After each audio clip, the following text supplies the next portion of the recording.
कैटरीना उर्फ किट्टू। जी हाँ, ये किसी फिल्म की हीरोइन की कहानी नहीं है, बल्कि ये कहानी है किट्टू की। बरखा फिल्मों की बहुत शौकीन है और कैटरीना की बहुत बड़ी फैन है। इसीलिए अपनी बेटी का नाम ही कैटरीना रख दिया, पर सब उसे किट्टू कहकर बुलाते हैं। वो लोग बिल्डिंग के नीचे से गुजर रही सड़क की बगल में झोपड़ी डालकर रहते थे।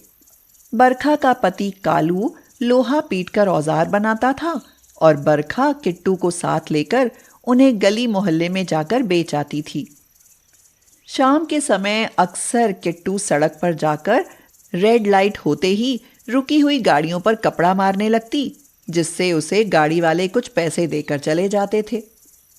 एक गाड़ी का शीशा साफ करते हुए किट्टू बोली, साहब, बहुत गंदा शीशा है आपकी गाड़ी का, अभी चमका देती हूँ। अरे नहीं बेटा, रहने दो, बारिश का मौसम है, फिर से गंदी हो जाएगी। एक काम करो, इधर आओ। लो, ये पैसे लो। ना साहब जी, गाड़ी साफ नहीं कराए तो पैसे काहे के? किसने सिखाई तुम्हें इतनी अच्छी बातें? मेरी अम्मा ने। वो कहती हैं कि बिना काम करे किसी से पैसा नहीं लेना चाहिए। अच्छा, एक बात बताओ, आज गाड़ी साफ करने से जो पैसा तुम्हें मिलेगा उसका क्या करोगी? साहब जी, बारिश होती है तो छत टपकती है। अम्मा कहती है कि जब पैसे इकट्ठे हो जाएंगे तो झोपड़ी की छत पक्की करा लेंगे। हर बारिश में छत गिर जाती है। अरे ये क्या, बारिश का नाम लेते ही बादल गरजने लगे। मैं जाती हूँ साहब जी, जाती हूँ। ये कहते ही किट्टू भाग गई, लेकिन आनंद उसे देखता रहा। उसकी छोटी आंखों में बारिश का एक बहुत बड़ा डर नजर आ रहा था। किट्टू घर जाकर बोली, बाबा, क्या अभी अम्मा नहीं आई? अम्मा ने तो कहा था कि बारिश से पहले ही छत पर मिट्टी डालेंगे, लेकिन बारिश तो होने वाली है। मिट्टी भी मोल आती है किट्टू, सब बातों से नहीं होता। पता नहीं कहाँ रह गई बरखा, आती ही होगी। तभी बरखा बारिश में भीगी हुई आई और बोली, आखिर आ ही गई जान की दुश्मन, सारे औजार भीग गए, सुबह तक सब जंग खा जाएंगे। अगले दिन किट्टू फिर से सड़क पर गाड़ियां साफ करने पहुंच गई। आज उसे फिर उन्हीं साहब की कार दिखाई पड़ी। वह फिर से उनकी गाड़ी साफ करने लगी। आनंद ने कहा, अरे तुम आज फिर से? रहने दो, इसकी जरूरत नहीं है। साहब जी, आप गाड़ी साफ क्यों नहीं कराते? सब तो कराते हैं। आपके साथ आज ये लड़की कौन है? क्योंकि मुझे तुम जैसी प्यारी बच्ची से काम कराना अच्छा नहीं लगता। और ये मेरी बेटी सिया है, सामने बिल्डिंग में ही रहते हैं हम लोग। क्या नाम है तुम्हारा? मेरा नाम कैटरीना है, वैसे सब मुझे किट्टू बुलाते हैं।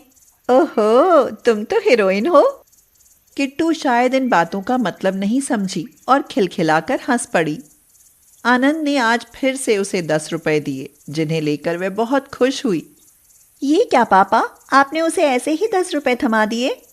पढ़ने लिखने की उम्र में गाड़ी साफ करके पैसे इकट्ठी कर रही है, ताकि अब की बारिश में उसके घर की छत न टपके।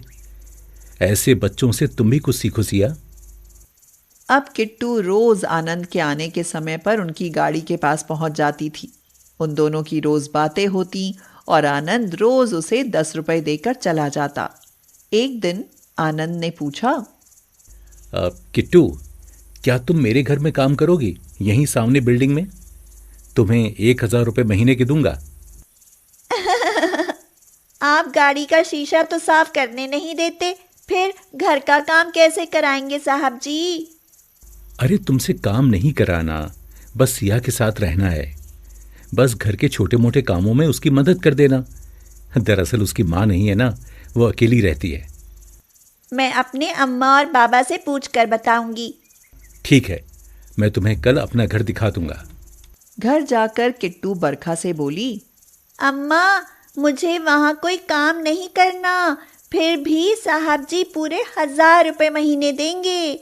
नहीं किट्टू, भला बिना काम करे इतनी बड़ी रकम कौन देता है?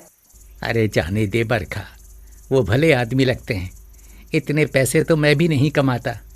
गुल्लू के दिल में छेद है, उसका ऑपरेशन भी तो कराना है। देख रही है बारिश में झोपड़ी का छप्पर गलने लगा है, कहीं ऐसा ना हो कि किसी दिन ये गिर ही पड़े, फिर हम क्या करेंगे? बरखा ने किट्टू को वहां जाने की इजाजत दे दी।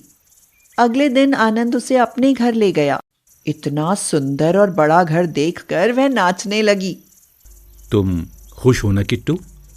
हाँ साहब जी, आपका घर कितना अच्छा है और हमारे यहाँ तो झोपड़ी है।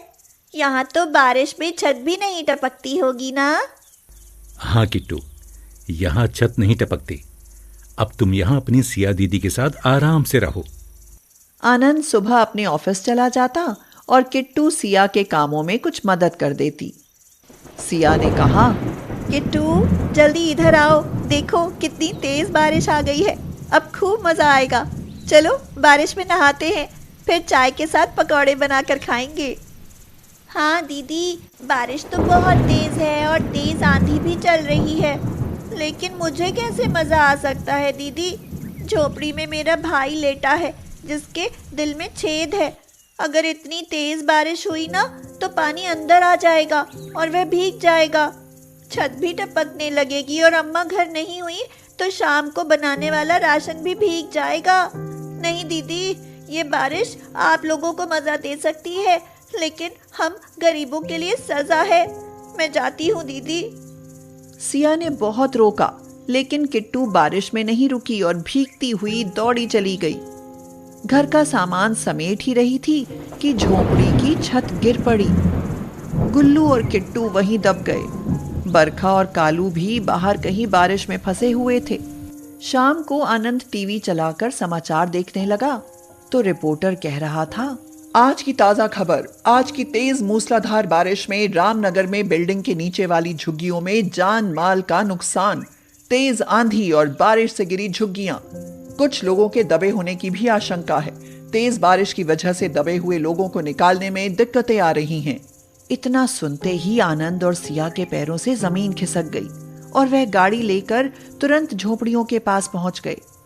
लोगों से पूछने पर पता चला कि ये गिरी हुई झुग्गी कालू और बरखा की है। आनंद की आंखें भर आईं। अरे भाई, कोई मदद करो, इसके नीचे भी कुछ लोग दबे हुए हैं।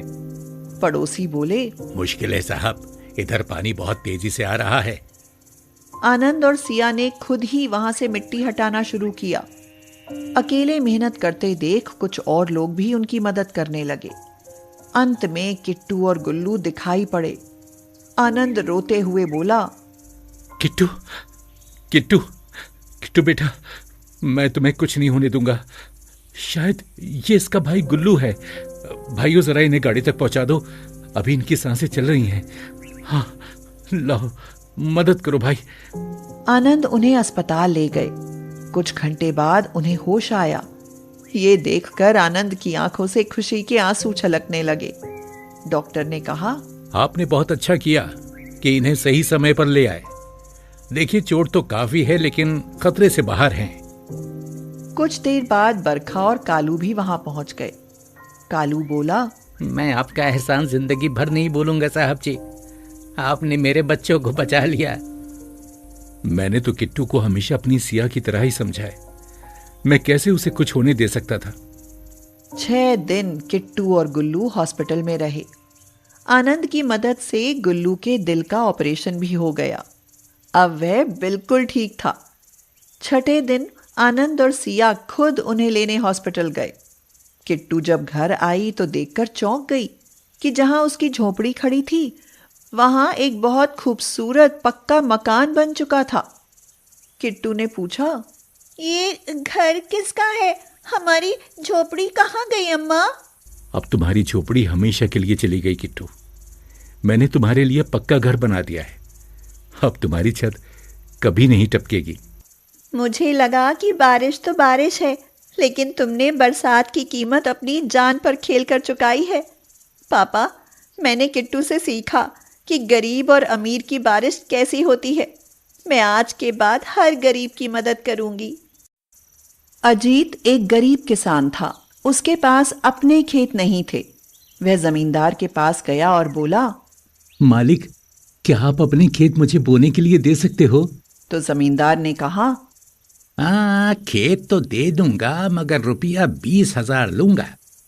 ठीक है मालिक, मैं इंतजाम कर दूंगा। मगर मुझे खेत दे देना। ठीक है, पैसे दे जाना और खेत बो लेना। अजीत ने इधर उधर से 20,000 रुपए इकट्ठे किए और साल भर के लिए खेत ले लिए। इस बार उसने जमींदार के खेतों में गेहूं बोए, लेकिन आज फिर से आसमान में बादल दिखाई देने लगे। अजीत बैठा हुआ आसमान की तरफ देख रहा था। अजीत की पत्नी सुनंदा बोली, ऐसे बैठे हुए आसमान की तरफ क्या देख रहे हो? तो अजीत परेशान होता हुआ बोला, देख रहा हूं सुनंदा कि बारिश होगी या नहीं। कई बार से हर साल फसल खराब हो जाती है। इस साल भी अगर बारिश हो गई तो हम बर्बाद हो जाएंगे। मैंने सारी जमा पूंजी इन खेतों में लगा दी है।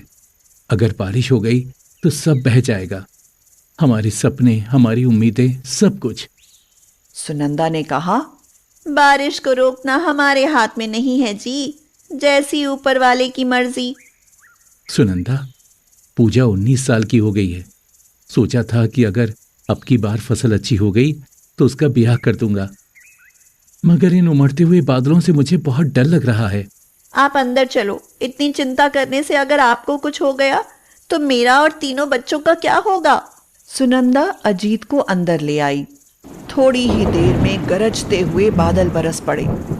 पूरे दिन तेज बरसात हुई। पूरे घर में पानी भर गया। सारी फसल तबाह हो गई। आटा, दाल, चावल सब भीग गए। पूजा रोते हुए बोली, माँ, सब सामान में पानी भर गया, छत भी टपक रही है, अब क्या खाएंगे और कहाँ सोएंगे? सुनंदा ने कहा, कुछ सत्तू बच गया है पूजा, उसे ही बना देती हूँ। तू भी खा और छोटू और आरती को भी खिला दे। और माँ, आप और बाबूजी क्या खाएंगे? तू हमारी चिंता मत कर, हम भी खा ही लेंगे। बच्चों, रात तो गुजारनी ही पड़ेगी। ये बारिश भी गरीबों की दुश्मन है। हमारे सारे सपने मिट्टी में मिला दिए। सुनंदा के कच्चे घर में एक बड़ी सी संदूक थी। सुनंदा तीनों बच्चों को लेकर पूरी रात संदूक पर बैठी रही। सुबह उठते ही जमींदार ने शोर मचाना शुरू कर दिया। ओ अजीत, अरे कहाँ है भाई? अरे जरा बाहर तो आ। खेतों की बुआई तेरे बस की बात नहीं। मेरे खेत मुझे वापस कर दे। मालिक, ये खेत मुझसे मत छीनो। मैंने अपनी सारी जमा पूंजी इन खेतों में लगा दी है। अगर बारिश नहीं होती तो गेहूं नहीं मरते। इस बारिश ने मुझे बर्बाद कर दिया। मालिक, मुझ पर रहम करो। 3 साल से तुझे बोने के लिए खेत दे रहा हूं, उस पर भी तू मुझसे ही पैसे लेकर खेत बो रहा है। मुझे मेरा खेत और पैसा दोनों वापस चाहिए। सुनंदा बोली, हमारे पास मालिक अब कुछ नहीं बचा है। उस पर सयानी बिटिया छाती पर बैठी है। मैं कल से तुम्हारे घर चौका बर्तन कराऊंगी, मगर हमारी रोजी रोटी मत छीनो मालिक। सुनो बहू, मैंने तुम्हारा या तुम्हारी बिटिया का ठेका नहीं लिया और ना मुझे बारिश से कुछ लेना देना है। मुझे खेत और पैसा वापस चाहिए बस। चाहे मेरे घर में चौका बर्तन करो या अपनी बेटी बेचो। अजीत की आंखों के सामने अंधेरा छा गया। वह जमींदार से बोला, कुछ दिन की मोहलत दे दो मालिक, मैं पाई पाई चुका दूंगा, लेकिन मेरी बेटी के लिए एक भी गलत शब्द मत बोलना। चुका देगा तो क्या कोई एहसान करेगा हैं? अरे इतना घमंड किस बात का है तुझे?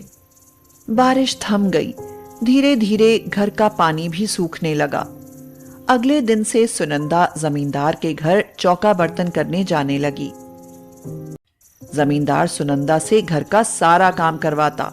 उसे 2 मिनट के लिए भी नहीं बैठने देता था। सुन बहू, तेरे बस की बात नहीं इतना काम करना, तो अपनी बेटी को भी ले आया कर। कल से गाय भैंसों का चारा पानी भी तुझे ही करना पड़ेगा और ये गोबर भी तुझे ही उठाकर डालना पड़ेगा। मालिक, मैं अकेले ही सब कुछ कर लूंगी, बस मेरे पति का कुछ कर्जा माफ कर दीजिए। अरे हराम का पैसा नहीं है मेरा, बड़ी मेहनत से कमाया है। चल जल्दी अपना काम कर। कई दिन बीत गए। अजीत ने खेत पर जाकर देखा तो घुटनों तक पानी भरा हुआ था। वह वहीं बैठकर माथा पकड़कर रोने लगा। हे भगवान, ये बारिश नहीं, गरीबों की बदनसीबी है। बड़े लोग बारिश होने की दुआ करते हैं, मगर गरीबों के घर का चूल्हा बुझ जाता है। अब मैं कहां से लौटाऊंगा मालिक का इतना सारा पैसा? तभी दूसरे खेतों की तरफ से जोर से चीखने की आवाज आई। पिताजी, पिताजी साहब, मुझे बचाओ। अजीत पानी में दौड़ते हुए उधर की तरफ भागा। अरे ये तो मालिक का बेटा है, लगता है इसने सांप देख लिया है। तुम यहाँ खेत पर क्या कर रहे हो छोटे मालिक? वह घबराया हुआ बोला। मैं तो यहाँ घूमने आया था, लेकिन मुझे यहाँ पैर में सांप ने काट लिया। ये कहते ही वह बेहोश हो गया और उसका शरीर नीला पड़ने लगा। अजीत ने जल्दी से अपनी चादर फाड़ी और जहां सांप ने काटा था वहां कसकर बांध दिया और जल्दी से उसे उठाकर अस्पताल ले गया। थोड़ी ही देर में डॉक्टर ने सारा जहर निकाल दिया। जमींदार ये खबर सुनकर अस्पताल भागा। डॉक्टर साहब, कैसा है मेरा केशव? देखिए, अब वो खतरे से बाहर है, आप चिंता ना करें। अगर ये इसे सही समय पर यहाँ नहीं लाते तो इसकी मौत हो सकती थी। बहुत ही जहरीले सांप ने काटा था इसे। जमींदार अजीत के पैरों में गिर गया और बोला, अजीत, मैंने तेरा और तेरी बेटी का अपमान किया, तुझे भला बुरा कहा, मुझे माफ कर दे, मुझे माफ कर दे अजीत। नहीं मालिक, ऐसा मत बोलो। आपका बेटा मेरे बेटे जैसा है, मैं उसे मरते हुए कैसे देख सकता था, इसलिए मैं उसे दौड़ा हुआ अस्पताल ले आया। अरे, तुम्हारे पैर से तो खून बह रहा है। हाँ मालिक, तेज दौड़ते हुए कांच लग गया था, निकाल लिया है, अब जल्दी ठीक हो जाएगा। नहीं, मैं तेरी पट्टी करवा देता हूँ, तेरा बहुत बड़ा एहसान है मुझ पर। अजीत, केशव मेरा इकलौता बेटा है, अगर इसे कुछ हो जाता तो मैं और इसकी माँ जीते जी मर जाते। ऐसा नहीं कहिए मालिक, भगवान इन्हें 100 बरस की जिंदगी दे। जमींदार अपने बेटे को लेकर अपने घर आ गया।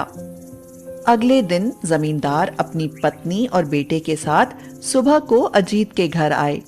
अजीत, जिस खेत को तू बोता था, आज से वो खेत तेरा है। ये पकड़ खेत के कागज और तू जल्दी से लड़का ढूंढ ले। बेटी की शादी में जितना भी खर्चा आएगा वो मैं करूंगा। सुनंदा बोली, नहीं मालिक, इतना बड़ा उपकार मत कीजिए, आपने कह दिया इतना ही काफी है।